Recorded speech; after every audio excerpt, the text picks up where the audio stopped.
the city of the sun. You could have stayed, it's only over when the day is done. I never knew you was a runner, yeah. I mistook you for a son. It don't matter what we think when it's all over. 'Cause this is our last chance to leave it all behind. Raise your voice and raise your power, yeah. This is our last chance to leave it all behind. Raise your voice and raise your power, yeah.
Archie, is it fun? Fun. Fun. After me. Ready? Happy? Happy. New? New? New.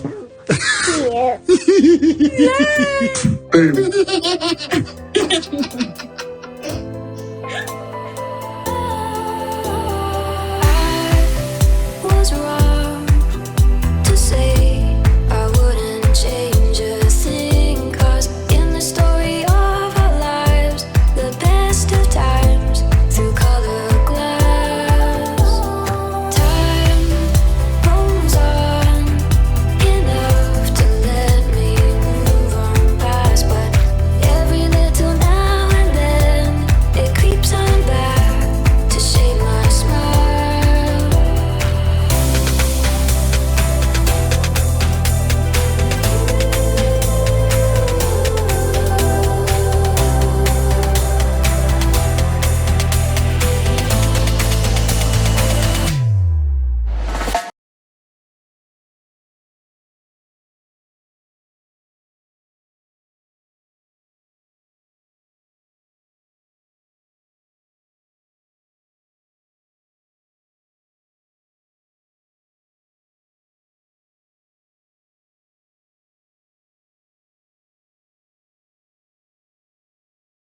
So let's continue.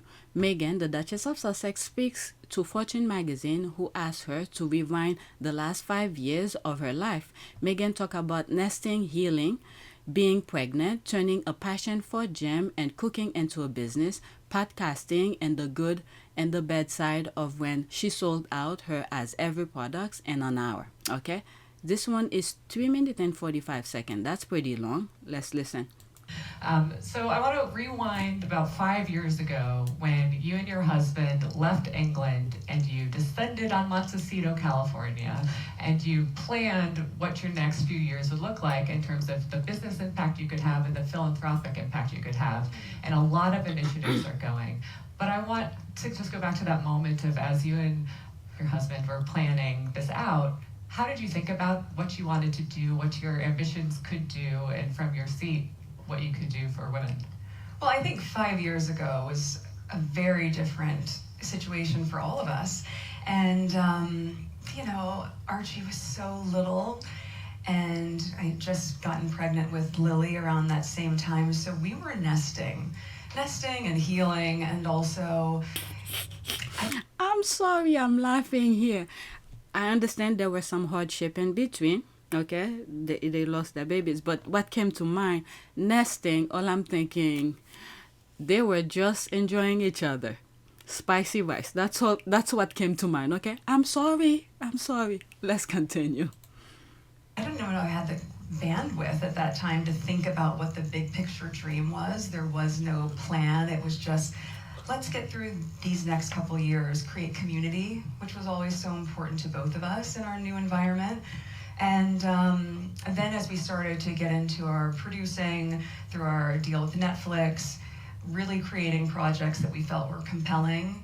And then I said, okay, I've always loved being able to share. I've always loved being able to cook and entertain.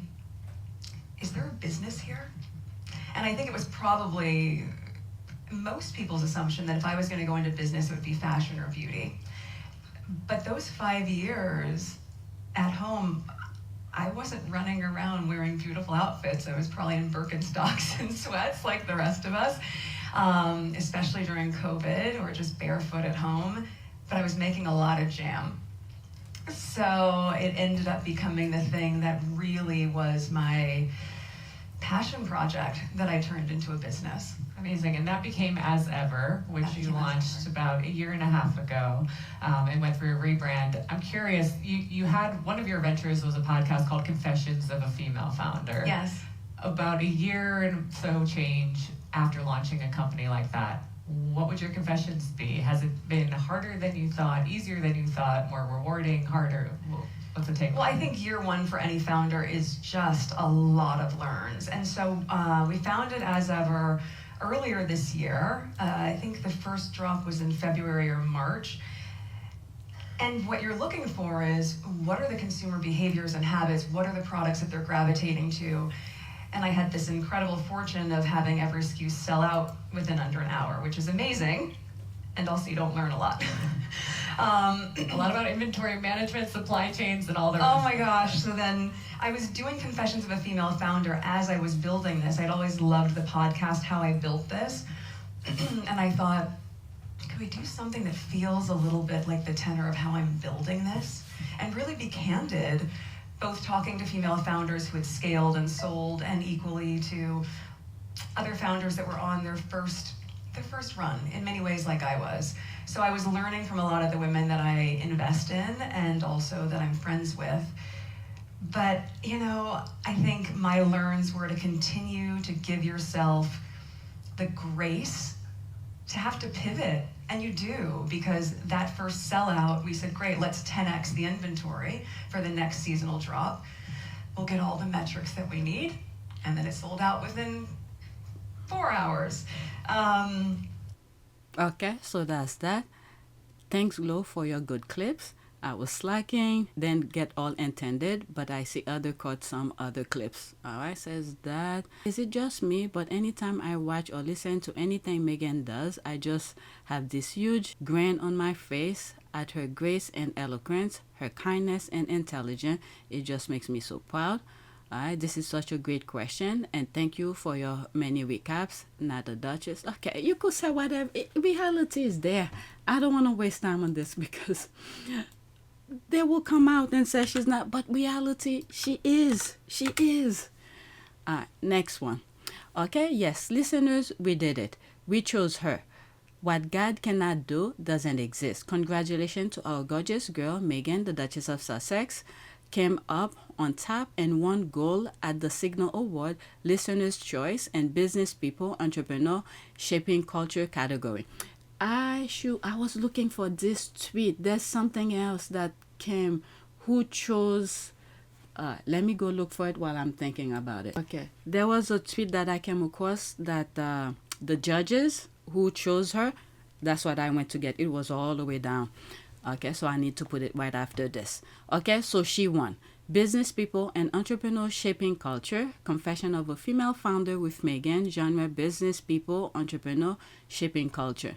Okay, there's that. Congratulations, Meghan, Duchess of Sussex, and all the exceptional female founders who share their inspiring story. Kudos to Lemonada for providing the platform.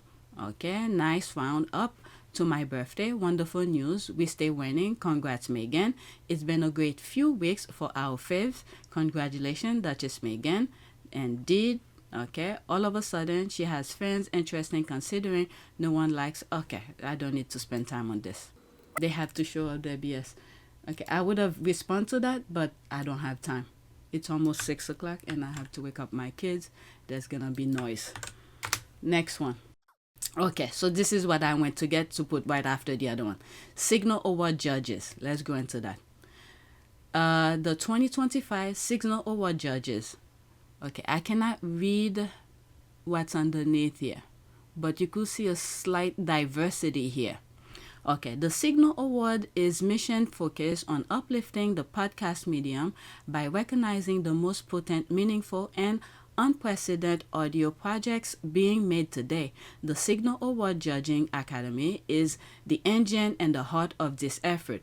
In 2025, the new judges who join our academy include Latif Nasser, co-host Radio Lab, Steve McLendon, product lead podcasting. Oh, I thought somebody's up. Podcasting at YouTube, Kerry Lieberman, chief operating officer. Which one? This one says ESPN here. Something YouTube. Okay, let's continue. The texts are very long. Okay, so there's all of these names here. Submitting your work to the Signal Award means that it will be heard by this invitation-only body, podcasting's preeminent voices. Okay, so there's that. Wow, these are the people in the top area of the entertainment industry. Giving Meghan a gold must be based on her tangible global result and impact. Thanks for sharing this, sis. It just proves that Meghan bought her award. How is she bought her award? Narrative is total garbage. These are not people who can be bought. Okay, did I read this correct? It just proves the Meghan bought. Oh, she put it in quote. Okay. People, okay, it took me a while. Oh my God. People who, the Avengers pretty much. Whenever Meghan wins something, they usually say Meghan bought her award. I completely forgot. She put it in a quotation. So she's saying that narrative is totally BS because these people cannot be bought. Okay?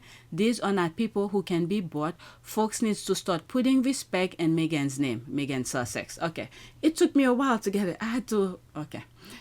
Now that we got this out of the way, let's continue. Okay, I'm probably going to have 2 parts to this video. This tweet should have been at the beginning because there's a video that I share with you where Harry was talking about mental health. That should have been with it. Okay, Prince Harry pictures with global director and team at mental health charity Movember.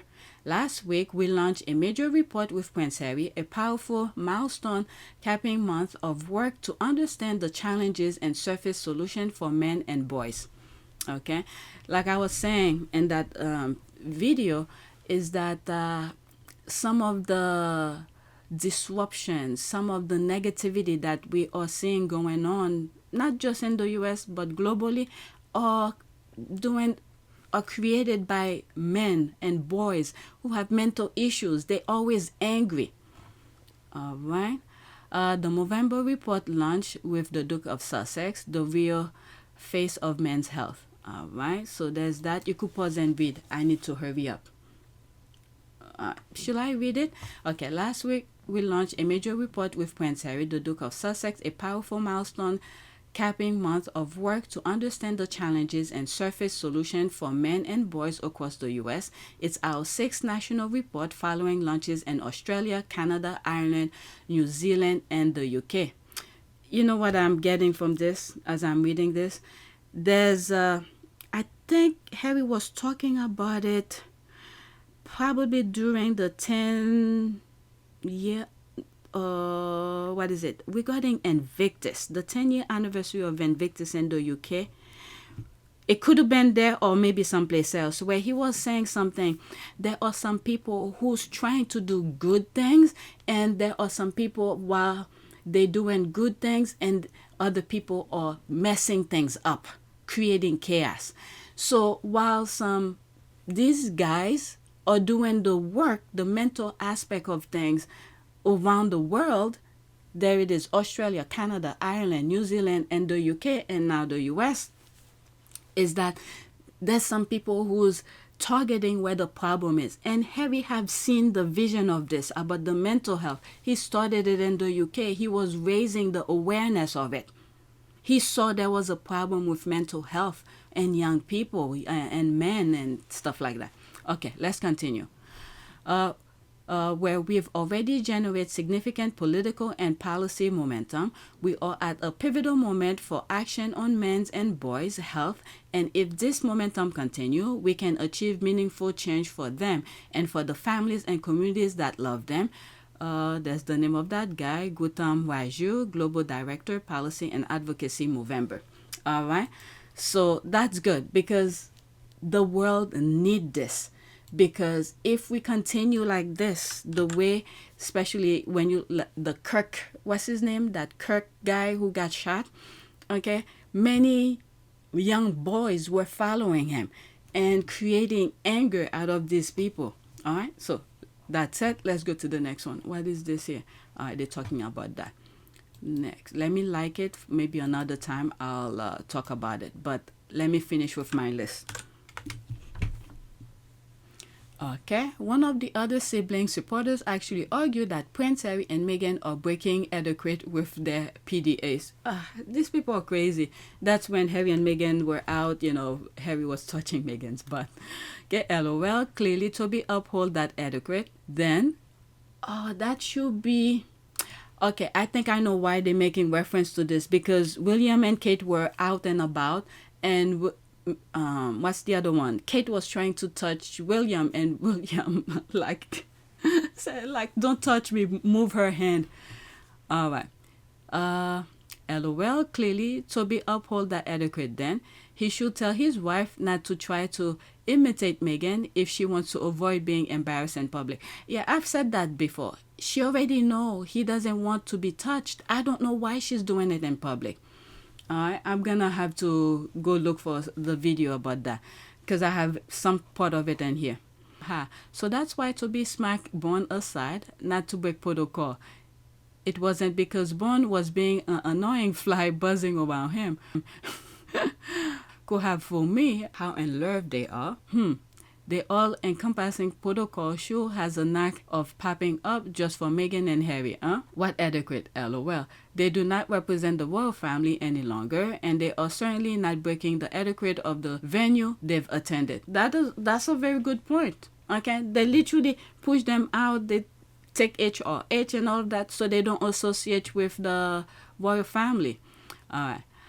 They want those two to be in love so bad they thirst for a moment like this and have to talk shit about class and protocol to make themselves feel better. That's why they seethe when they see Harry and Meghan's PDA and keep falling for divorce rumors. So that's why Willie keeps swatting mumbles away. He just doesn't want to break the protocol. There's the laugh here. Let's pause that. Real royal only touch each other to make heirs and spares. They're only supposed to enjoy sex while having affairs. I did raise something like that in one of my videos not too long ago. It's so funny to me how they still protocol policing 6 years later. There's the laugh. So the tender coping handful of each other's tender part is okay, right then?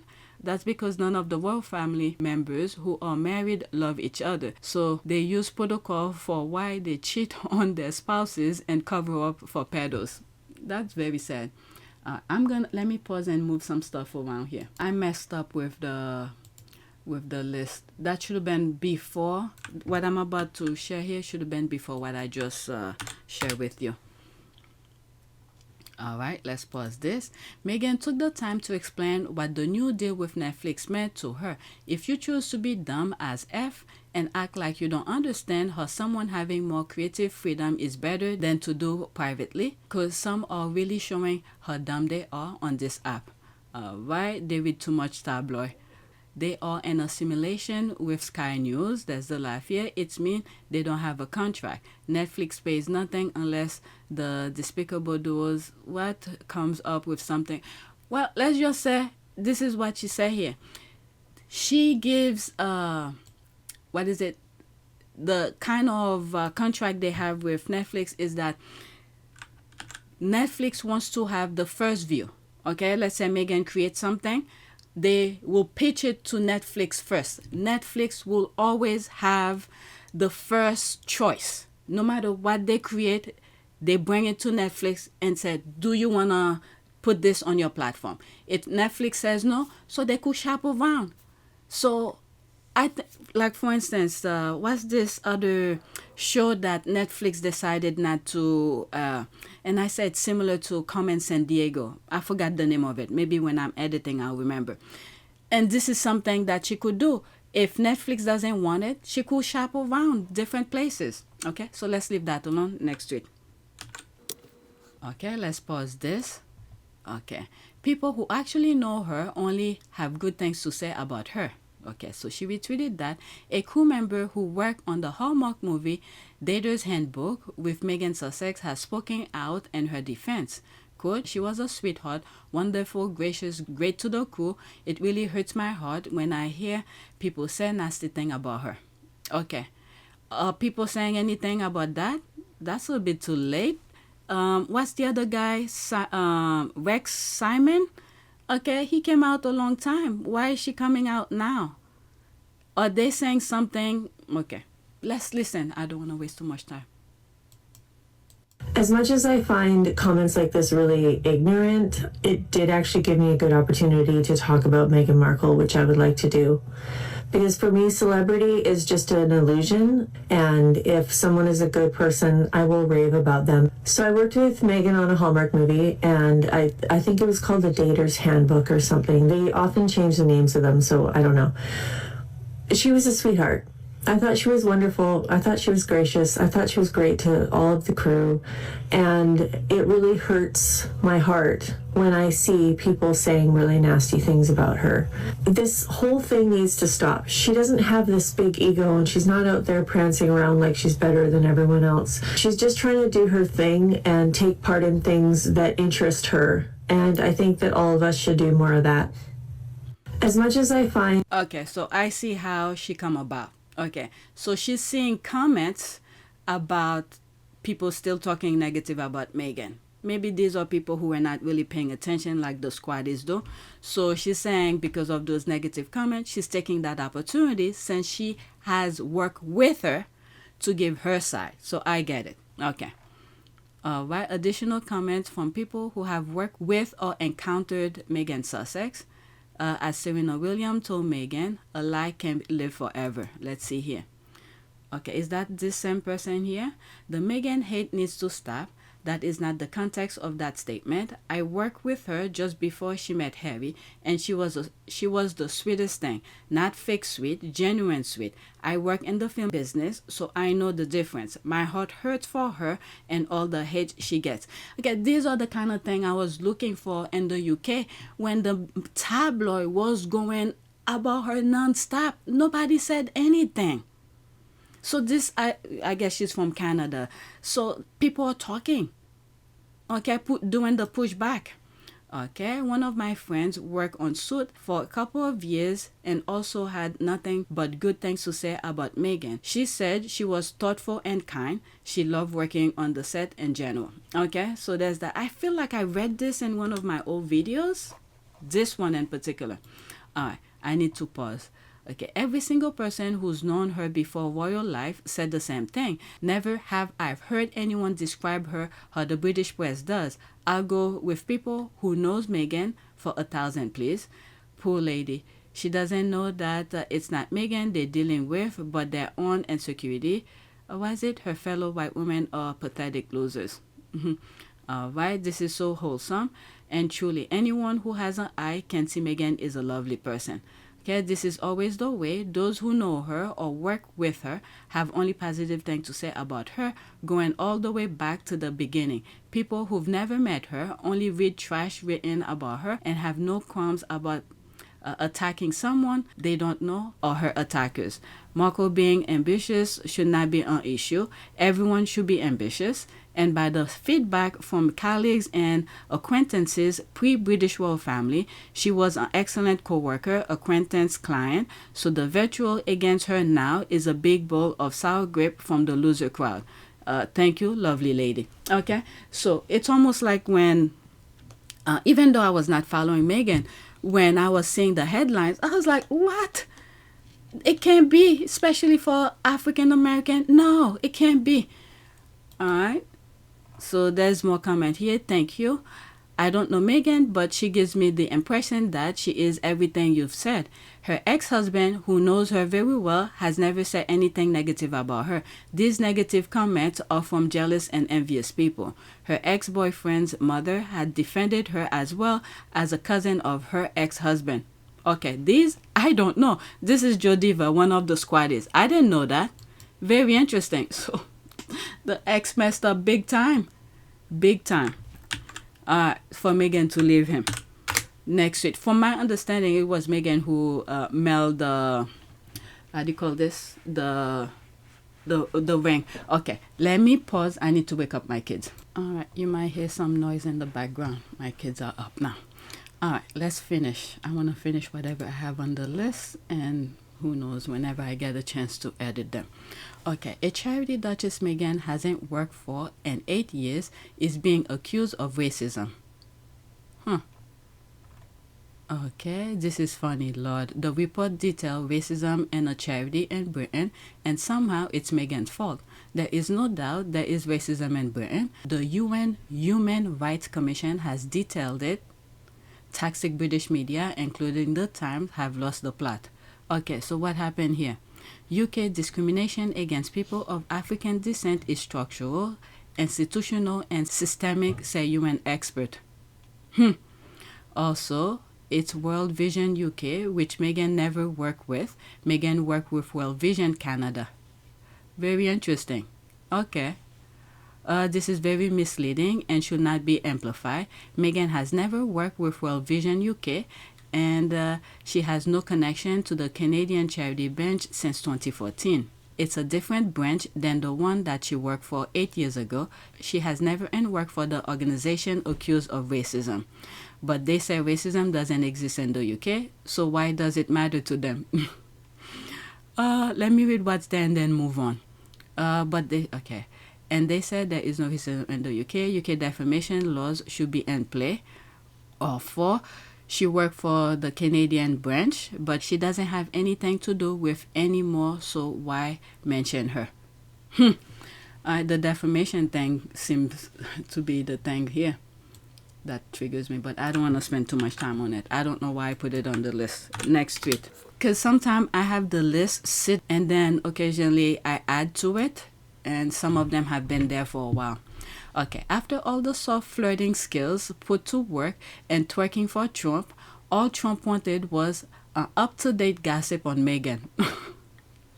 Allegedly, I don't know. It seems like when Trump was in the UK, this is what was asked to Camilla. Alright, what's happened? There's no response to that. Seriously, I can't be surprised. If Camilla is the one who asked, what's the tea? Help, what's the tea? What? Huh? There's the laugh here. Meghan is always on their mind. That's for sure. I don't know. Let's just say allegedly with this, okay? I saw it. I don't know where they get it from. There's no screenshot, nothing. Next tweet. Fab 4. Okay.